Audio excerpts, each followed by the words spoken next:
No one told you not to take the stage? No, nobody mentioned it. Nobody said there was a problem. And I would have waited for 15. They could have said, let's wait for 15 minutes, 20 minutes, 5 minutes, something. Nobody said, I think that was a mistake. How did somebody get on that roof? And why wasn't he reported? Because people saw that he was on the roof. I mean, you had Trumpers screaming. The woman in the red shirt, she was screaming, there's a man on the roof. And then other people said, there's a man on the roof who's got a gun. And that was quite a bit before I walked onto the stage. So you would have thought somebody would have done something. I mean, several minutes before, you had people who were just bystanders who saw this guy in dark-colored clothing on the top of a white roof that a cow apparently was able to get up on. But apparently, you know, the former director now of Secret Service, Cheatle, was saying, no, it was too sloped for our guys. Welcome back to the program. Dana Loesch here with you. Obviously, that was the president and the Republican nominee for president, J.D. Vance, speaking with my friend Jesse Waters. Joining us right now, Congressman Jim Jordan out of the beautiful state of Ohio. He is chair of the Judiciary Committee. And he had asked the now former director, she resigned today, which I'm sure doesn't surprise you. The heat was really turned up on her. You were asking her about the request for additional security made on behalf of the former president. Was it denied? Her answer, she couldn't give you a straight answer, Congressman. Yeah, but we know it was denied because they changed their story. Remember, the day after, 2 days after President Trump, the assassination attempt on President Trump, the Secret Service spokesperson says it's absolutely false that we rebuffed any request by President Trump's detail for additional help. The very next day, Secretary Mayorkas said it's unequivocally false that we did not give them the help they asked for. And then 5 days later, they said, oh, wait a minute.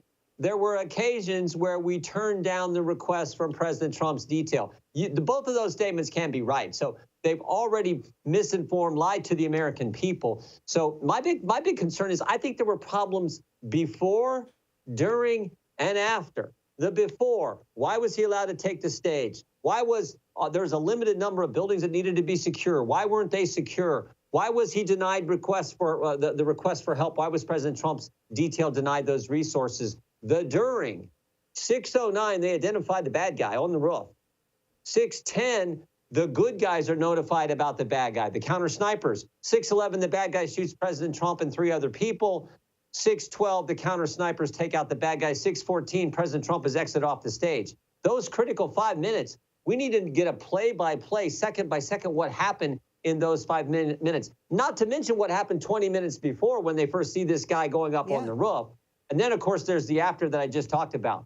The fact that you told us one thing in the 2 days after the attack, and then 5 days later changed 180 degrees and admitted to the fact you had denied President Trump the resources his detail asked for. Those are the big things I think have to be figured out so that this kind of thing doesn't happen in the future. And to that point, apparently you mentioned the 20 some odd minutes beforehand where at least one person, a part of the security detail, saw this guy, took a picture, and then sent it up some kind of chain of command. And we never found out where that photo, who got that photo, what was done about it, where did it go? Yeah, and hopefully tomorrow, we have Director Wray in front of our committee tomorrow. Hopefully he will be able to answer these questions. Remember yesterday, Director Cheatle, former Director Cheatle, I should say, she wouldn't really answer much of anything. And when she did answer stuff, you didn't know whether to believe her in light of the fact that they changed their story about giving President Trump the resources he asked for. So, but she did say several times, the FBI is doing the investigation. These questions should be directed to the FBI. Well, tomorrow we're going to get a chance. And hopefully Director Wray will answer some of the questions, hopefully all the questions we have, but certainly some of the ones that former Director Cheatle refused to answer yesterday. Talking with Congressman Jim Jordan via Skype, if you're listening to the program or if you're watching the simulcast. One of the things that really struck me, Congressman, was when she was asked about the rooftop and whether or not, as you just mentioned, whether it was secured. And apparently it came out that, well, it was very hot up there. And that's why, you had some of the members that, apparently they were scheduled to be posted to that rooftop, and then they decided to go inside. There was some security that was supposed to be walking around, checking the perimeter, just keeping an eye on things. They went into the air-conditioned building.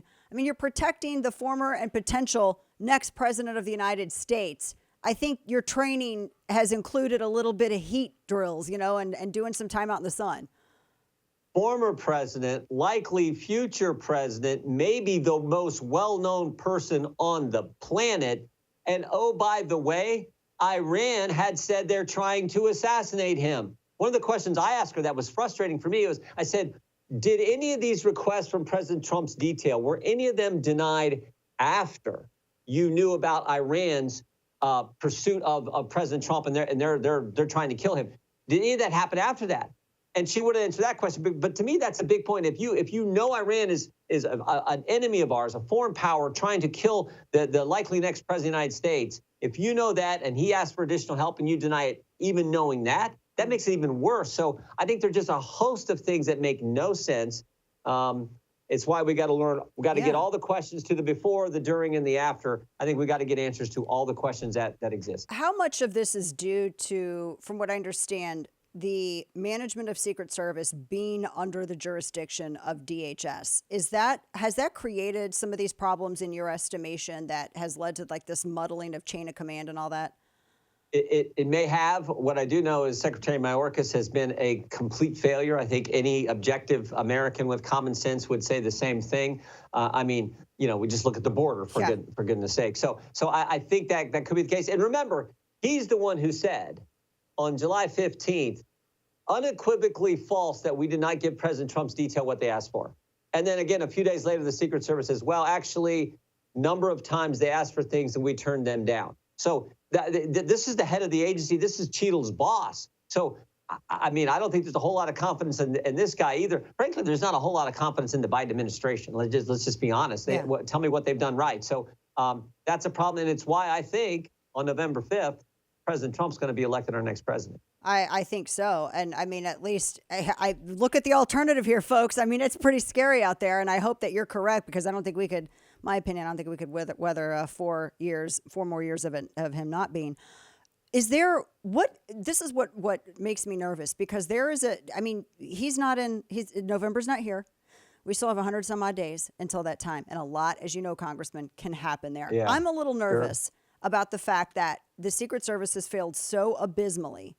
And the guy in charge is a failure, incompetent, shouldn't be in that position.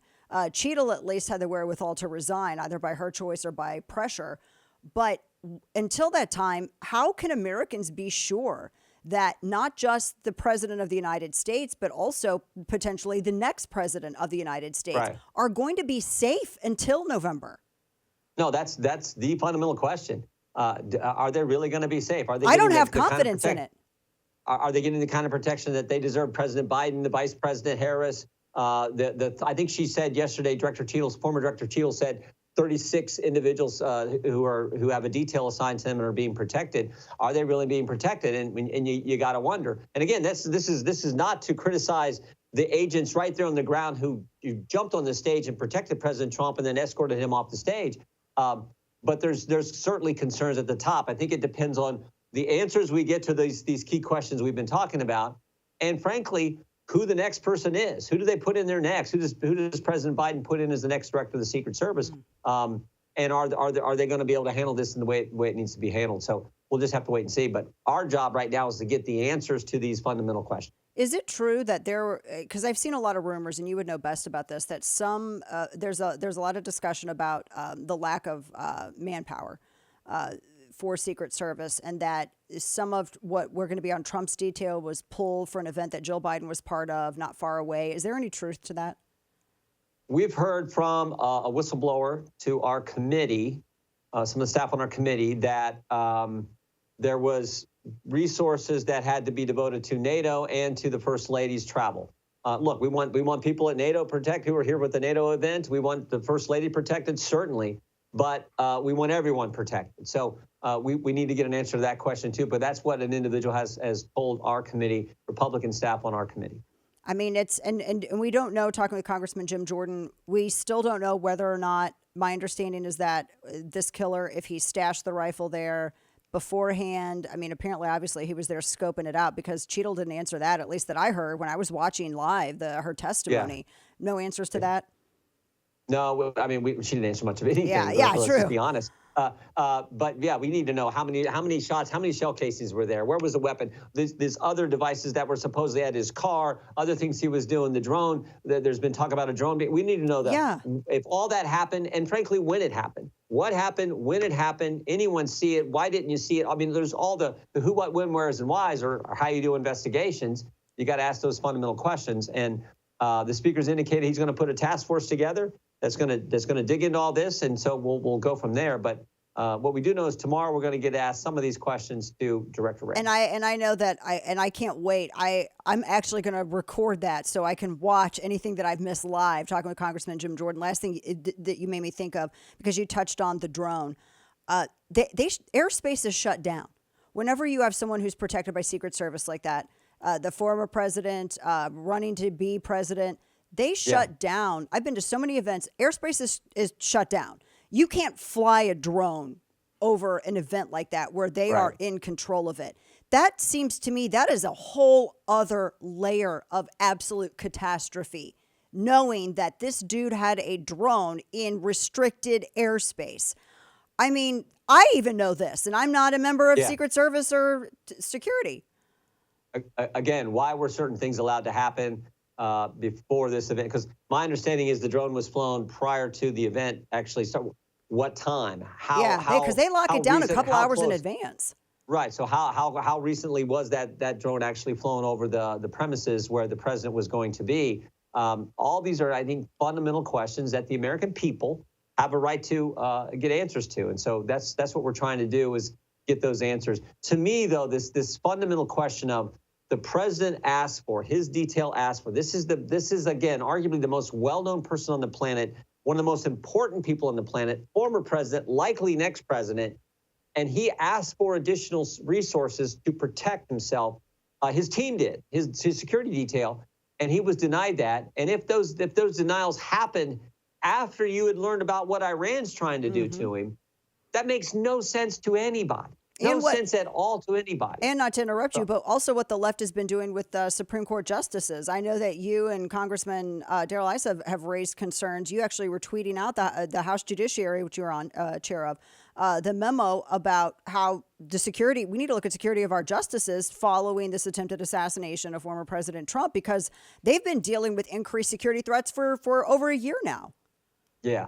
So again, let's get the answers. I know. Let's hope we can. I mean, you I certainly have your job answers. cut out for you, Congressman. I don't envy you. Yeah. It's our job to do oversight. It's part of our constitutional responsibilities. We're going to do it as best we can, and we're going to try to get the answers for the American people. All right, right. That's exactly right. If not now, then when, and if not you, then who? There you go, Congressman Jim Jordan. Appreciate what you do and your fight for transparency. Thank you.